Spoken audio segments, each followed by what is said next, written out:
Hola, hola, ¿ya me escuchan? ¿Cómo están? Nosotros ya estamos por acá listos porque quedamos que a las 6:15 el día de hoy íbamos a tener una reunión para vernos y platicar entre mujeres y con la ciencia, porque hoy vamos a platicar con un hombre que nos entiende como mujeres, porque nos ha estudiado, porque además le gusta escucharnos y compartir lo que nosotros vivimos y obviamente también guiarnos para ser más conocedoras de nuestro cuerpo. Así que de verdad hoy no se la pierdan la entrevista. Bien, bienvenidos a esta transmisión. Voy a presentarme primero. Yo soy Griselda Jiménez, soy nutrióloga y soy fundadora de Body Santé. Y hoy, para quienes no se han dado cuenta, en las últimas semanas hemos empezado a hacer una serie de transmisiones en vivo en el que gozamos de la visita de algunos profesionales en diferentes áreas que nos vienen como a nutrir en aspectos como de salud, en cuestiones emocionales, psicológicas, porque obviamente nosotros consideramos que somos seres completos, psicosociales, emocionales, espirituales, y por supuesto que con este fin es que hemos pedido el apoyo de profesionales en diversas áreas para que vengan a informarnos, pero de una manera muy sencilla, de una manera muy en forma de charla, para que ustedes puedan también sentir la confianza de hacer sus preguntas. Y hablando de preguntas, segura estoy que este tema tiene muchas preguntas y tiene muchas dudas, porque lamentablemente es un tema que muchas veces por tabú, que muchas veces por miedo o a veces por vergüenza no nos animamos también a cuestionar cuestiones o situaciones ginecológicas. No es como un tema muy personal, es un área muy privada para nosotros y nos cuesta trabajo a veces expresarlo. Es por eso que hoy tenemos un invitado que es el doctor Daniel Ramírez. Daniel es ginecólogo, es obstetra y bueno, a mí lo que me encanta de Daniel es que además tiene esa sensibilidad de vernos como un ser humano completo, comprendiendo que la nutrición tiene un impacto en la parte ginecológica de la mujer, que el estilo de vida tiene un impacto y bueno, pues así que estoy segura que esta plática el día de hoy va a ser muy nutritiva. Voy a revisar si ya hay alguien por ahí que nos esté diciendo si nos escuchamos, si no nos escuchamos, si vamos bien. ¿Ya hay? Hola Vero, ¿cómo estás? Vero Villalobos, por ahí tenemos el gusto de conocerla los dos. Verito. Y les prometo que muy pronto va a andar Vero por acá, porque obviamente va a tener mucho que compartirnos también en este lado hormonal. El tema que vamos a tratar el día de hoy es justamente, vamos a direccionarlo a hablar sobre las hormonas y el peso. Pero obviamente aquí van a entrar muchas dudas y me voy a ir paso a paso. Le voy a ir pidiendo al doctor Daniel que me vaya ayudando a irnos paso a paso a comprendernos como mujeres, a comprender nuestros órganos sexuales, a comprender un poco también nuestro ciclo y qué puede generarnos trastornos hormonales que nos induzcan a cambios en el peso o a dificultad para bajar de peso. ¿Te parece? Perfecto. ¿Sí? Bien, Daniel, me encantaría que empezáramos porque me ayudas a presentarte, diciéndome quién eres, pero también diciéndome qué te llevó a hacer lo que haces el día de hoy. Ok, muchas gracias. Gracias por la oportunidad y la invitación. Soy Daniel Ramírez, médico ginecobstetra, egresado al Hospital Civil de Guadalajara. Los buenos, ¿eh? Y bueno, mi pasión por la salud de la mujer y sobre todo por transmitir contenido e información es sobre todo por crear conciencia de la importancia de la salud en todas las personas. Pero bueno, justamente en la mujer sucede de que durante tantos años o más bien lo que hemos visto, pues siempre ha habido como una pequeña represión, siempre han estado un poquito calladas, siempre pues no se ha dado mucha información. Entonces de ahí nace mi iniciativa de transmitir a la mujer conocimiento, empoderamiento y sobre todo que conozca y tenga decisiones sobre su salud. Qué bonito, ¿verdad? Ya vieron que sí está muy consciente de lo que necesitamos nosotras las mujeres. Ahora, platícame, Daniel, ¿quiénes son o en qué momento de la vida una mujer necesita visitar al ginecólogo? ¿Desde qué momento de la vida debería hacer esa primera visita al ginecólogo? Bien, mira, yo con mis pacientes se los comento, no solamente es por la enfermedad. Parte de mi consulta incluso es para fomentar hábitos, para darles información, aclarar sus dudas, etcétera. En general podríamos decir de que cuando una niña ha comenzado su proceso de menstruación es un momento ideal para que visiten al ginecólogo. O sea, desde la menarca debería de ir la niña. Es el nombre. Y estamos hablando entonces de que es cerca de los 8, 10, 12 años. Bueno, ¿qué edad normalmente las niñas presentan su menarca en México? Normalmente se dice que entre los 12, 13 años, okay. Sin embargo, cada vez vemos que es a temprana edad, ¿no? el tipo de vida que llevamos, la alimentación principalmente, es lo que nos ha llevado a ver unos cambios incluso hormonales. Entonces sí la hemos visto ya a partir de 9, 8 años, y yo lo comento con mis pacientes. A mí me gusta que la consulta, cuando llevan a estas personitas, vaya acompañada siempre de mamá, de papá, ¿no? Para que entre el ginecólogo, mamá, que es con quien tiene más confianza, puedan platicar estos temas con ella de una forma muy sencilla, una forma muy, pues, tranquila, ¿no? Natural, y que le pierda el miedo a esto. ¿Por qué? Porque para la niña es un impacto emocional el comenzar con una menstruación. Entonces eso es un muy buen momento para que se fortalezcan lazos con mamá de confianza, de comunicación, y que un profesional de la salud como es un ginecólogo les explique paso a paso qué sucede, a qué se debe, y que estén tranquilos con esto.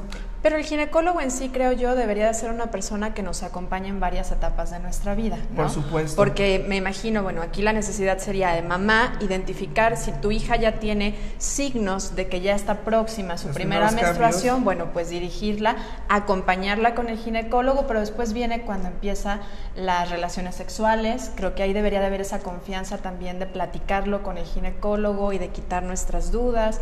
Se acompañan también en el embarazo. Por supuesto, ¿no? Si la mujer vive diferentes etapas a lo largo de su vida, o sea, eso lo dijimos, bueno, por cuándo comenzarlo, empezar, claro, ajá. Pero de pronto métodos anticonceptivos, cómo enseñarse a cuidar, sí, algunas recomendaciones para una vida sexual activa, y efectivamente para planear un embarazo.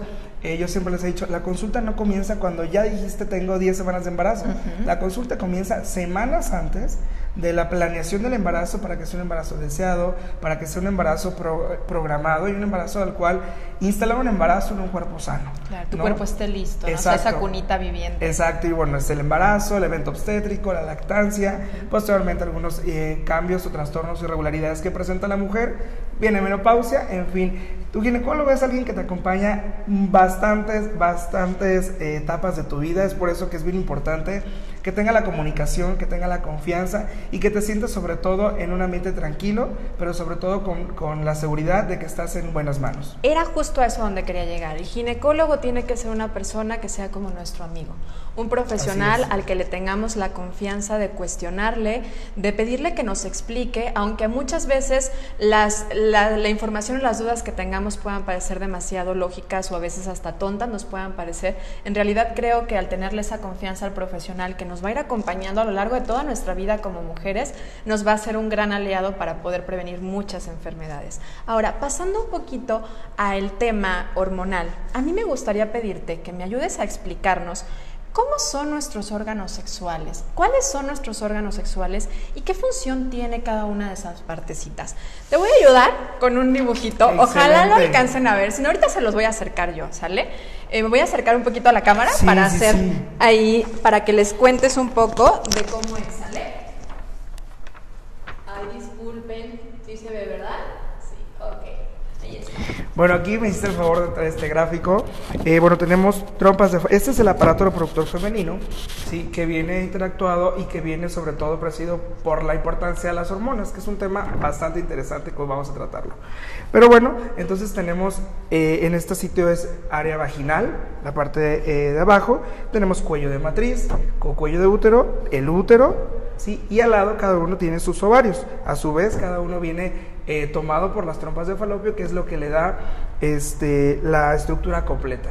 Y bueno, alrededor de todas estas estructuras están los ligamentos, están algunos músculos que le dan soporte y que le dan la función a esta parte tan importante de la mujer, ¿no? Se relaciona en la parte posterior con recto y en la parte anterior con la vejiga. Y bueno, todo esto tiene una función que viene desde el cerebro, la conexión, la función y los mensajes hormonales que llevan toda su función en el aparato reproductor femenino. Quise empezar por ahí, aunque a lo mejor les recuerden las clases de quinto o sexto grado de la primaria, porque muchas veces cuando empezamos a hablar de cuestiones del aparato reproductor femenino o de ir al ginecólogo para hacernos un estudio, nos dicen, bueno, vamos a revisar tu cuello uterino. y no sabemos como cuál es la parte del cuello uterino, qué se puede detectar en la parte del cuello uterino. Creo que es importante conocernos y volver a evaluar esa información que nos dieron desde muy pequeños para que siempre estemos conscientes de qué función tiene cada una de esas partecitas que conforman nuestros órganos sexuales que están en la zona de la pelvis. Claro, y que conozcas tu cuerpo es muy importante. ¿Por qué? Porque de esa forma te conectas contigo misma, sabes de qué estás hecha, ¿no? Sabes cuáles son tus funciones, sabes cómo actúa, cómo trabaja tu cuerpo internamente, ¿no? De esta forma, cuando tu médico te está explicando, tú tienes que preguntarle todas tus dudas, tú tienes que ver, por más sencilla que parezca la pregunta, ¿sabe qué? No entendí, nuevamente checamos esta pregunta, y es la importancia de que tengas una muy buena relación, sí, médico-paciente con tu ginecólogo. Okay. Ahora que vamos a empezar a hablar de los órganos, acuérdense de este dibujito, ¿sale? Doctor Daniel, platícame, ¿cuáles son los trastornos más comunes en cuestión hormonal que hoy manifiestan las pacientes, sobre todo aquí en México? Mira, es un tema bastante interesante. La verdad es de que cada vez vemos más trastornos hormonales, pero sobre todo metabólicos, ¿sí? Me refiero al ovario poliquístico, que es un trastorno endocrino metabólico, que yo siempre les he dicho, el que un ovario tenga quistes, que es de pronto lo que todo el mundo quiere buscar, encontrar o decir que duelen, porque luego me duele el quiste, no es muy común que lo comenten, es solamente la punta del iceberg, ¿sí? El problema viene de fondo y es justamente endocrino metabólico, que me refiero a la cuestión hormonal y la cuestión de cómo trabajan las células internamente. O sea, quiere decir que esto también va asociado con la alimentación. Por supuesto. Si hay un problema de quistes ováricos o de ovario poliquístico, estaríamos hablando entonces de que hay un problema en cuestión también de la alimentación y de todo el metabolismo, ¿sí? Así es, totalmente. Y bueno, estos mismos problemas de la alimentación, trastorno metabólico, nos llevan a desajustes hormonales que se manifiestan como hemorragias uterinas disfuncionales, o sea que se presentan ciclos muy continuos o ciclos alargados, o que de pronto esperas una menstruación pero ya te volvió a bajar. Este tipo de problemas también es bastante frecuente, que lo estamos viendo hoy en día. ¿Y van asociados siempre al ovario poliquístico o no? No, por supuesto. O sea, habla de un trastorno hormonal, pero no necesariamente es un ovario No, precisamente porque ese también lo vemos en mujeres ya más adultas, okay. ¿sí? O lo podemos ver en niñas que han comenzado su menstruación por otras cuestiones de la inmadurez del eje hipotálamo, sí, que es quien regula todo las hormonas y el ciclo ovárico, y esto es algo de lo que se está viendo más comúnmente hoy en día: ovario poliquístico, trastornos hormonales y hemorragias uterinas. ¿Y es cada vez más común en mujeres jóvenes a razón de? El estilo de vida. El estilo de vida es, por supuesto. Que cada vez es más frecuente en mujeres jóvenes. ¿El nivel de estrés pudiera entrar también aquí? Sí, claro. De hecho, el estrés, el tabaco, etcétera, interactúan con las hormonas para permitir que no tengas un adecuado funcionamiento de tu cuerpo. Hablamos, por ejemplo, del cortisol.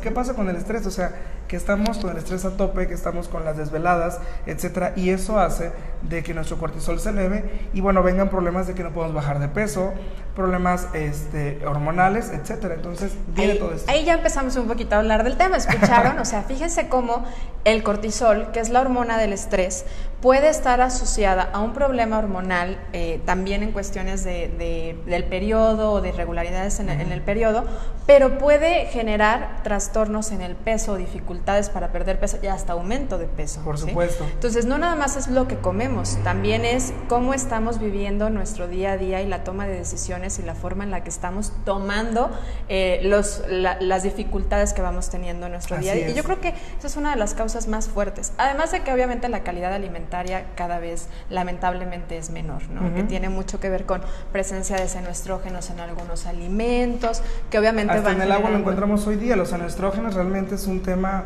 impresionante. Yo cuando lo empecé a estudiar me sorprendí realmente de cómo en todas las áreas de nuestra vida lo encontramos. No, por más que nos digan, bueno, topper, biberón es libre de las cantidades químicos, pero bueno, lo dejas en el sol, lo dejas en microondas, etcétera, y ya no estamos comiendo comida de calidad. Y eso tanto a mujeres como a hombres está afectando los senoestrógenos. Es un tema que yo creo que vamos a desarrollarlo más adelante, porque es un tema muy grande y tiene que ver no nada más con lo que nos comemos, sino lo que nos untamos, con lo que nos lavamos el cabello. Por eso hay que empezar a vivir con cosas de manera como más ecológica. Claro. Sin necesidad de irnos a lo más caro, pero sí como regresar a todo lo más natural, hasta para transportar nuestra comida, ¿no? Y calentar nuestra comida, porque esto también está asociado con problemas hormonales que que hoy en día estamos viviendo. Ahora, a mí me pasa mucho en consulta que las mujeres creen que es normal tener un sangrado doloroso, que es normal tener un sangrado con mucho coágulo, que es normal no ir a trabajar los días de tu periodo. ¿Esto es normal? No, por supuesto que no es normal, ¿no? Justamente como dices, hay una enfermedad que poco a poco se va haciendo más progresivo el dolor, ¿no? Y cada vez se hacen más tolerantes y cada vez dices, bueno, es que estoy en mis días, me subo acá, va, no sé de nada, tráigame los chocolates, no quiero saber de nada. Y sabes una cosa, que esto tiene una importancia y un trasfondo de todo esto. No es nada más de que decir estoy en mis días, no me hablan. El proceso hormonal es justamente el que lleva a que llegue esto. Pero no es normal efectivamente que haya un dolor intenso, no es normal que sea una incapacidad la que te genere tu menstruación. ¿Cómo debería de ser un ciclo o un periodo normal? Bueno, vamos a hablar primero desde la cantidad, ¿no? Y desde los días. Se espera aproximadamente en población general 28 días podríamos decir que es cuando se pueda repetir un ciclo, más o menos 7 días, podemos decir menos de 21, no más de 35. Entre esa periodicidad es prudente que puedan tener una menstruación y es normal. Sí, cantidad de 1 a 7 días puede ser normal, ¿no? En los días del tiempo que dura la menstruación. Y bueno, tiene que ser, efectivamente, sabemos que hay un proceso hormonal el cual pues pueden sentirse un poco más irritables, pueden sentirse un poco más tristes, un poquito de ansiedad, y es válido, ¿no? Pero bueno, también hay unas herramientas que podemos hacer y están las más sencillas y que podemos hacerlas a cualquier hora, como el ejercicio, por ejemplo, que incluso mejora muchísimo. Hay ya muchos estudios que lo han demostrado, que el ejercicio en una intensidad leve en esta etapa, porque también de pronto es importante que de acuerdo a tu ciclo menstrual aprendas a hacer ejercicio. Eso es también algo muy interesante, en qué momento puedes ganar músculo, en qué momento pierdes grasa, en qué momento bajas la intensidad a leve y cuál vas aumentando. Porque las hormonas están en todo, entonces tu rendimiento en el ejercicio, tu estado de ánimo, ahorita nos decía él, ¿no? Cómo está de alguna manera relacionado todo ese aparato sexual con nuestro intestino, con nuestro cerebro, con nuestros neurotransmisores, bueno, hasta con nuestro sistema inmunológico tiene un poco de asociación. Entonces, obviamente, por eso vivimos con las hormonas. Las hormonas no es algo que nada más cambia en esa partecita que vimos ahorita de nuestros aparatos reproductores, sino que tiene un impacto en todo, hasta nuestra formación muscular. Pero deberíamos de pensar entonces en un sangrado que sea rojo vivo o así como oscurito, concentrado, coaguloso. ¿Cómo debe de ser esa sangre? Mira, eso también nos habla de cómo es tu proceso menstrual, ¿no? Al inicio, bueno, comienza con un sangradito leve que puede ser un poco más rojo intenso, y conforme pasan los días se va haciendo un poco marrón, ¿no? El que haya presencia de coágulos en la menstruación no nos habla de que es algo más grave, ni nos habla de que sea un proceso maligno. Nos habla justamente, los coágulos son de que la sangre se acumula un poco más, ¿sí? Abajito del cuello de la matriz, donde de pronto se guarda, que se llama fondo del saco, y de pronto cuando te paraste, cuando hiciste algún esfuerzo, cuando hiciste alguna actividad, encuentras la salida del coágulo. Es entonces donde el movimiento entra a ser un buen amigo, ¿no? Exactamente. Estar activo para Estás que esté continuo. fluyendo, no venga ese coagulito y entonces no te sientas tan bien como... No te sientas incómoda, no te estreses, porque luego, bueno, sí me ha pasado, la verdad es que es un tema que tenemos que platicar de la forma más sencilla, de la forma más común. O sea, me lo han dicho en la consulta, ¿es que los coágulos entonces son malos? No, los coágulos simplemente nos están hablando que la sangre se acumuló por un tiempo y ahora se desprendió. Exactamente. Pero es importante que, bueno, aprendamos a conocer tu menstruación, el flujo, la cantidad y el color. Sí, empezarían a hablarnos, o qué síntomas o signos podrían empezarnos a hablar de un trastorno hormonal. Ok, los trastornos hormonales principalmente son por la irregularidad de los ciclos. O sea que de pronto dices, bueno, a mí me bajó del día 1 al día 6 y esa fue mi fecha de última regla, comenzando el día 1, y yo espero mi siguiente regla el siguiente mes, los días primeros, y de pronto tú percibes que al día 15, al día 20 vuelve a bajar, aunque sea un pequeño sangradito. Eso nos habla de que tal vez no hay un adecuado ajuste hormonal, y el endometrio es la parte interna. Préstame. El endometrio es la parte interna del útero, que es la que mes con mes se desprende para hacer una menstruación. Entonces, si no hay una adecuada estabilidad del endometrio, pues comienza a suceder de que hay periodos irregulares, flujos constantes de menstruación, y esto nos habla de que no hay una adecuada condición hormonal. Así es. Pero ¿hay que hacerlo a partir de un estudio o habría que corroborar un trastorno hormonal a partir de un estudio?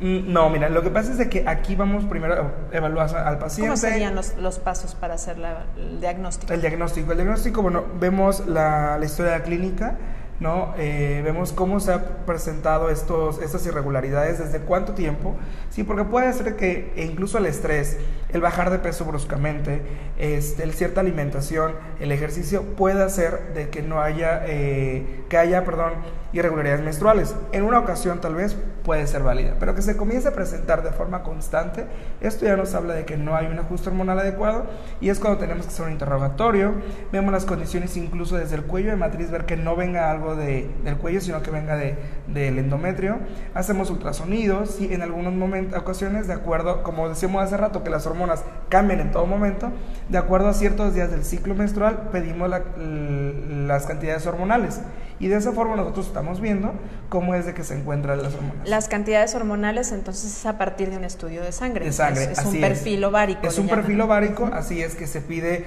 por lo el día 3 del ciclo. ¿Cuándo es el día 3? El primer día de la regla es el día número 1, contamos el día 3, pedimos ahí nuestro perfil y ya con eso vamos evaluando. Un perfil hormonal que se saca en otro momento no es factible de leer. No, porque hace rato, como comentábamos, las hormonas de pronto pueden hacer un pico, bajan, regresan, entonces no es valorable. Para hablar de cómo leer un perfil ovárico adecuado, pedimos la mayoría de las hormonas el día 3, del día 3 al día 5, sí, y podemos pedir otra hormona el día 21. Y quien lo lee, quien lo determina es justamente un médico. Sí. O sea, es el médico quien tiene que interpretar estos valores para que sepa interpretarlos, porque luego la gente se pone a leer sus estudios, o sea, estoy en el rango, ¿no? Uh-huh. Pero en realidad son ellos quienes saben cómo interpretar si hay algo que está pudiendo haber un trastorno hormonal o no, y asociarlo también a alguna sintomatología o signos que esté presentando la paciente. Así que dejémosle eso a los médicos. Ahora, platicabas algo importante de evaluar la parte del cuello, ¿sí? Uh-huh. Existen varios tipos por ejemplo, de estudios de ecos. ¿Cuál es la diferencia entre un eco vaginal y un eco que hacen pélvico? Okay. ¿En qué momento debería uno de hacer uno u otro? Porque todavía hay médicos ginecólogos que hacen el eco pélvico y algunos que se van más por el vaginal. ¿En qué momento sí está recomendado uno u otro? Mira, estos ecos los hacemos todos los médicos ginecólogos y radiólogos, que son los que nos dedicamos a hacer ultrasonografía. Tanto pélvico o vaginal es de acuerdo a lo que estés buscando, de acuerdo a las condiciones del paciente. Sí, muchas veces comienzas haciendo un eco pélvico, sí, a través de la pancita, a eso nos referimos. Uh-huh. Y bueno, de pronto puede ser un limitado porque es más grande el espacio que tienes que llegar a ver. Entonces, o inflamación pudiera también, como no dejar ver, ¿no? Exacto, entonces si logras visualizarlo vía pélvica, vía transabdominal, pues bueno, está ideal. Y si no, pues bueno, te pasas a un eco vaginal. No es que esté mal uno u otro, simplemente se complementan. Uno te permite ver más estructuras que otros. Por ejemplo, al inicio del embarazo, las primeras semanas, pues vía abdominal no lo logras ver. Claro. Tiene que ser vaginal. Es, por ejemplo, también algunos problemas ginecológicos como pólipos endometriales, ciertos tipos de miomas, etcétera, no te permite verlos por vía abdominal y pasas a un eco transvaginal. Entonces, o sea, de acuerdo a la condición, principalmente más bien buscarlo a partir de un eco pélvico. Uh-huh. Y después uno vaginal, dependiendo de lo que estés buscando. Haces tu historia clínica, más o menos tienes tus diagnósticos probables, en qué piensas, comienzas con un eco pélvico, ¿sí? Lo que logres identificar ahí, excelente, y pasas al vaginal. Pero con estos ecos puedes ver, por ejemplo, pudieras identificar un problema de ovario poliquístico. Así es, de hecho. Eso sí lo puedes ajá. identificar ahí, más pudieras ver cómo las hormonas están alteradas o no. No, solamente vemos el eco, solamente vamos a ver la estructura, ajá. ¿Sí? O sea, la forma en que están compuestos los órganos, y vemos también cómo le llega flujo de sangre a cada órgano. O sea, hay que complementar uno con el otro. Sí, o sea, entonces por eso hay que pedimos exámenes de sangre para ver el perfil hormonal, hacemos el ultrasonido para ver cómo se encuentra la anatomía del útero, ¿sí? Okay. Hago esta pregunta porque a mí me pasa mucho en consulta que de repente la gente me dice, yo ya fui al ginecólogo y me hice un Papá Nicolau y me dijo que todo estaba bien en mis hormonas. El Papá Nicolau, a donde yo tengo entendido, no te ayuda a valorar la parte hormonal, ¿sí? Son dos cosas diferentes. ¿Estoy en lo correcto? Sí, pero es bien importante nosotros, por ejemplo, clínicamente, a veces cuando estamos haciendo el Papá Nicolau, uh-huh. De acuerdo a las condiciones del cuello, de la matriz o la vagina, sabemos cómo está aproximadamente, o sea, solamente, por ejemplo, pasa a las mujeres que están cercanas a la menopausia, que tú sabes que está en su proceso porque ves una resequedad importante, etcétera, pero solamente es como algo muy vago, ¿no? Decir claro, cómo porque se encuentra. ¿en dónde se queda un Papá Nicolau? Dentro del dibujo, ¿hasta qué altura se queda un Papá Nicolau? Okay. Alcanza a revisar. El Papá Nicolau, vamos a sacarlo un poquito porque sí, usted se acerca. Bien, les voy a explicar por acá. El Papá Nicolau consiste en introducir un espejo vaginal, ¿sí? En esta zona que es la parte vaginal, para llegar a visualizar el cuello de la matriz, ¿sí? O el cuello del útero. Ahí en el cuello del útero tomamos unas células de este mismo cuello para mandarlo a analizar a un patólogo, ¿sí? Y esto es lo que consiste el Papá Nicolau. Okay. Hoy día complementamos el Papá Nicolau con esto que se llama colposcopía. No es un mejor uno que otro, no es de que uno ya se haga y el otro no. Hoy día los dos estudios se realizan, son complementarios, justamente los hacemos médicos colposcopistas, ¿sí? Con este que vemos que es una colposcopía a través de un microscopio especial para para útero, a través del espejo vaginal, ves las características del cuello de la matriz, ves cómo está la forma, ves cómo está la anatomía de estas estructuras, ¿sí? Aplicas algunas sustancias para ver que tenga relación con alguna enfermedad, etcétera, y junto con el Papá Nicolau y el resultado de la colposcopía llegas a un diagnóstico más certero. Pero es un diagnóstico más en torno a si hay un problema de células cancerígenas o un problema más como infeccioso. Podemos ver infección, tanto bacteriana, hongos, parásitos, podemos ver también el virus de papiloma humano, que hoy día, bueno, es muy frecuente que lo encontremos. Desde muy jóvenes. Desde muy jóvenes, así es. Y lo que ya comentaba hace rato, problemas de cáncer cérvico-uterino. Pero solamente es como ver la primera partecita, ¿no? Si así ya hay alguna idea de algún problema o trastorno hormonal, si ya ha presentado variantes en su periodo, irregularidades en su sangrado, entonces habría que complementarlo primero con un eco pélvico y después con un eco vaginal, según lo haga, lo recomienda el médico.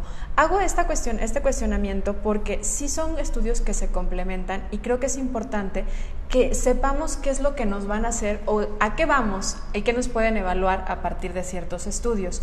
Ahora, regresándonos un poquito a los problemas de trastorno hormonal, más allá de los síntomas de retrasos y sangrados irregulares, ¿qué problemas pueden generarnos en nuestro peso, en nuestro apetito, en nuestro estado anímico, un trastorno hormonal?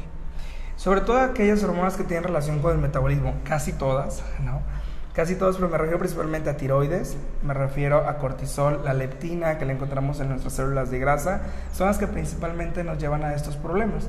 Entonces es cuestión de que una vez que lo identificamos, empezarlas a buscar, y sobre todo algunas de ellas podemos regresarlas con hábitos de vida, con alimentación, ejercicio, algunas otras con medicamentos, ¿sí? No estamos ni peleados ni con los medicamentos, ni solamente a favor de estos, es algo que tenemos que integrar. Entonces de esta forma podemos llegar como a hacer el ajuste hormonal. Okay. Ahora, ya que tocaste el tema de los medicamentos, estamos hablando de hormonas, ¿sí?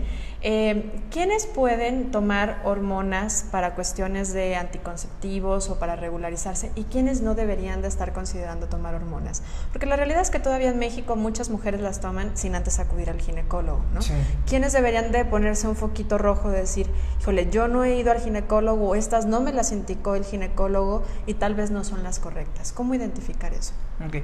Para nosotros saber cuál es el mejor método anticonceptivo que una paciente pueda recibir, hacemos toda una historia clínica, vemos los antecedentes de la persona, si hubo tanto en la familia como en ella algunos problemas que haya tenido, ya sea trastornos de coagulación, trastornos de sistema nervioso central, problemas autoinmunes, etcétera. O sea, evalúas todo un perfil y ya sobre eso vas decidiendo cuál es el mejor método que le puede traer menos riesgos al paciente.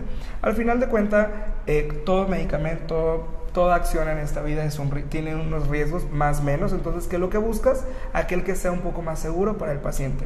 Entonces, una vez que decides tu método, ya puede ser hormonal inyectado, hormonal todos los días, la pastilla de todos los días, ¿sí? Las que son microdosis, como lo dices, el implante, el dispositivo con hormona, decides cuál es el mejor método y ya lo puedes implementar.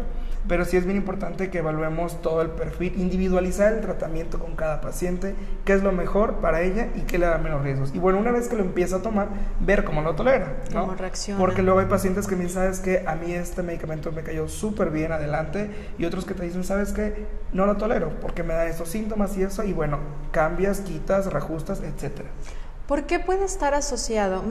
Platícanos un poco más a profundidad en cuestión metabólica. ¿De qué manera puede estar asociada un trastorno hormonal con que una persona no baje de peso? O sea, me decías que tiene que ver con la leptina, que tiene que ver con hormonas tiroideas. ¿Cómo trabajan ellas que pueden estar generando que alguien no baje de peso a pesar de que se porte bien en la dieta, ¿no? Porque es ahí donde de repente identificas que, bueno, esta persona a lo mejor trae un problema hormonal, que sí hay que trabajarlo con la dieta, pero va en conjunto con el médico, ginecólogo, o bien también con algún endocrinólogo que nos ayude como a conjugar ese trabajo hormonal. Pero ¿cómo puedes identificar? ¿Tiene que ver con ansiedad? ¿Tiene que ver con mal dormir? ¿Qué síntomas manifiestan estas personas? Sí, mira, eso es bien importante porque es empezar a observar cuál es lo que mal está quejando, ¿no? Justamente, de pronto hay gente que es muy intolerante al calor o al frío, ¿no? Resequedad de cabello, problemas de acné, que sea una piel muy grasosa y que cada rato esté con estos problemas. Y hay unas muy características, ¿no? Un acné muy característico en esta zona. Sí, por ejemplo, el ovario poliquístico, ¿qué es lo que voy a dar rápidamente un poquito de este tema? ¿Qué es lo que sucede con el ovario poliquístico? Que se eleva la testosterona en la mujer, que se elevan las hormonas que dan características un poco masculinas. Es por eso que de pronto hay exceso de vellitos en barba, alrededor de los senos, abajo del ombligo, ¿no? Y los problemas de acné. Pero bueno, entonces regresando a cómo afecta las hormonas con la pérdida de peso, pues justamente las hormonas metabólicas, que son la gran mayoría, ¿no? Hacen como que tu cuerpo trabaje de forma correcta. Entonces, si la célula de tu cuerpo no tiene el aporte necesario o la calidad de hormona adecuada, pues va a ser una célula lenta, una célula que no haga su función adecuada, y por más que tengas una dieta, una actividad física, no estás llegando al objetivo, y ese es el motivo. Entonces un endocrinólogo, nutriólogo, ginecólogo son los que en conjunto trabajan en común y pueden llegar a atacar este problema. Pero vamos ahí donde el equipo multidisciplinario es cuando podemos ver al paciente pues como uno solo, pero al mismo tiempo que tiene varios síntomas y necesidades, ¿no? Por eso necesitamos trabajar en conjunto. Y hay alimentos que se ha visto que favorecen en gran medida a controlar las condiciones de trastornos hormonales, a mejorar desde la fertilidad, de poder reducir también los problemas de ovario poliquístico. Por eso es importante también trabajarlo a partir de la alimentación, no todo dejarlo a las hormonas que podemos consumir a partir de los medicamentos o inyectarnos. Creo que es importante que también vayamos a los alimentos naturales, que siempre han sido una manera de sanar al cuerpo, para no estarnos llenando de medicamento todo el tiempo, pero hacer un diagnóstico correcto. Creo que siempre la base de un buen tratamiento radica en tener el diagnóstico correcto, y para eso nos necesitamos como equipo multidisciplinario, y necesitamos a un paciente informado, a un paciente que sea capaz de sentir la confianza de preguntarle al doctor, de no ir a una consulta y nada más convertirse en un receptor de información que a veces ni siquiera recibe mucha información, simplemente le dan una receta y ya. Necesitamos que cuestionen, necesitamos pacientes que busquen información más allá de solamente a partir de googlear algo, sino que se acerquen a un profesional y le tengan esa confianza de preguntárselo. Si hoy en tu cuerpo notas cambios, si notas cambios en tu ciclo, si notas cambios en tu estado anímico, si notas que por alguna razón te sientes muy ansiosa, sientes una preocupación muy intensa en tu pecho y no sabes ni por qué, todo esto puede ser algo con lo que tu cuerpo te está hablando. Problemas de estreñimiento, inflamación. Las hormonas están en todo nuestro cuerpo. No nada más manejamos hormonas en una parte sexual. Somos mujeres, las mujeres, somos hormonales todo el tiempo. Y todo, o sea, toda parte, toda función en el cuerpo humano es precedido por las hormonas. Ellas son las que hacen todo el trabajo, y de verdad es algo es un mundo inmenso de todo este proceso, el cual cómo trabajan. El cuerpo humano realmente es algo maravilloso cómo esto va trabajando. Y qué bueno que tocaste hace rato un tema bien importante respecto al paciente, que sepa preguntar, que sepa aclarar dudas, y sobre todo que sepa buscar información, ¿no? Hoy día, el acceso a internet, que es tan sencillo y que todo el mundo lo tiene, pues bueno, pueden encontrar 1001 sitios, pero tienen que tener la certeza de que es un médico certificado, de que es gente que te aporta contenido adecuado, y no son simplemente cualquier blog, cualquier sitio que y nada como alguien que te conozca. que te haya evaluado, que te haya visto, que te escuche, que sepa más allá de solamente un síntoma y lo sepa conjugar y verte como un todo, ¿no? Por eso acudir con un profesional y no quedarnos solo con la información plasmada en internet, creo que eso es algo muy, muy importante, porque no todos vivimos las mismas condiciones bajo la misma forma o con los mismos síntomas, y si hay alguien que pueda hacer un diagnóstico correcto, pues va a ser un profesional de la salud. Tú como paciente, tú nos vas a servir para ser conocedor de que algo está cambiando e ir con el profesional y decirle, ¿sabes qué? Me pasa esto y antes no me pasaba. ¿Por qué puede estar? ¿Cuál puede ser la asociación? Si tú ves que tu peso no cambia, no necesariamente o no tienes fuerza de voluntad o no necesariamente no está bien calculada la dieta, simplemente a veces el diagnóstico tiene que engranar con otras cosas, con otras áreas médicas. Por eso acude con profesionales que de verdad te sepan ver como un todo. No nada más el nutriólogo se dedica a la comida. Sí, esa es nuestra área, pero hay que trabajarlo en conjunto con el ginecólogo, el endocrinólogo, el psicólogo, bueno, de verdad, con todos, ser un equipo. Y tú eres parte del que nos une y nos mueve como para poderlo trabajar como equipo. Nos queda poco tiempo, pero yo no quiero dejar ir a Daniel sin que antes nos platique un poquito de las mamas. ¿Por qué? Porque bueno, yo he visto que Daniel estudia muchísimo esa parte del cáncer de mama y voy a aprovechar, aunque no va muy al lado con el tema. ¿Qué mujeres o a qué edad tienes que hacerte una mamografía? Ok, mira, por norma más o menos aquí en México tenemos que a partir de los 40 años, ¿sí?, realizar una mamografía diagnóstica, pero esto no solamente vamos a quedar con esta edad. Si es una mujer que tuvo un antecedente, un familiar de primer grado directo con este problema de cáncer de mama, se tendrá que realizar antes de la edad que la mamá lo presentó, ¿sí? Ahora, si son mujeres jóvenes con problemas en los senos, alguna bolita, tumoración, cambio de la consistencia, etcétera, también tenemos el ultrasonido mamario.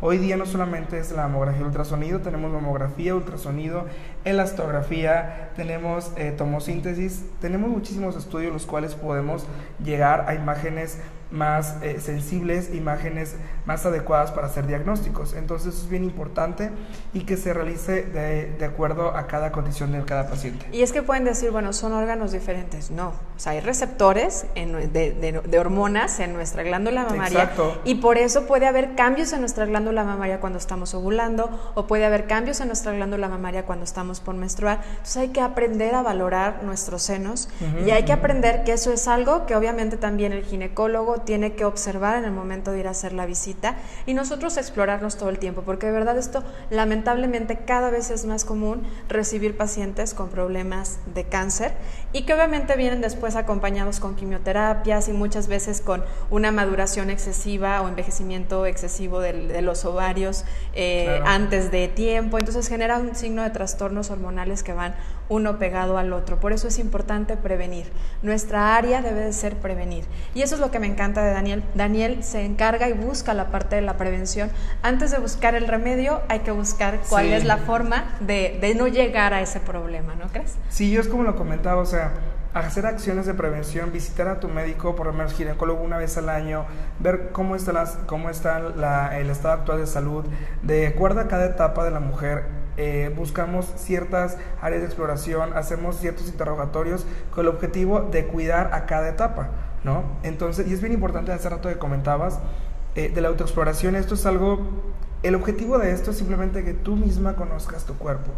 Con esto no vamos a hacer un diagnóstico ni vamos a prevenir el cáncer, pero sí vamos a hacer que tú, el momento de que tú conozcas tus senos cada mes, se recomienda por regular que lo realices una semana después de tu menstruación, que es cuando los senos están un poco más desinflamados, no estás tan sensible y puedes hacer tu exploración para que conozcas, sepa la consistencia de tus mamas, sepa las características y si en algún momento llegas a detectar algo anormal, se lo comuniques a tu médico y él te haga una revisión también.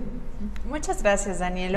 Vamos a terminar y muchas gracias a todos los que estuvieron siguiendo la transmisión. Gracias, Fer, gracias, Belén, gracias, Noreli, gracias, Rodrigo, gracias a quienes nos siguieron y gracias a quienes nos siguen viendo después de que nos vayamos y ya no estemos en vivo. Espero esta información les sea muy útil, estoy segura que sí.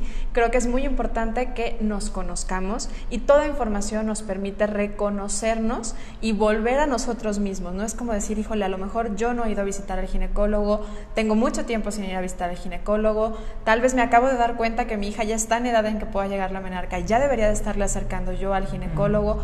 Toda esa información debe ser como para volver un poco a nosotros en un mundo tan ajetreado en el que de repente no nos prestamos atención o no lo suficiente para poder prevenir y poder tratar las cosas a tiempo, porque obviamente de ahí radica una buena intervención. Muchísimas gracias, Daniel. Gracias, un placer tenerte por acá y gracias a todos los que nos estuvieron viendo. Que tengan muy bonito día. Hasta luego.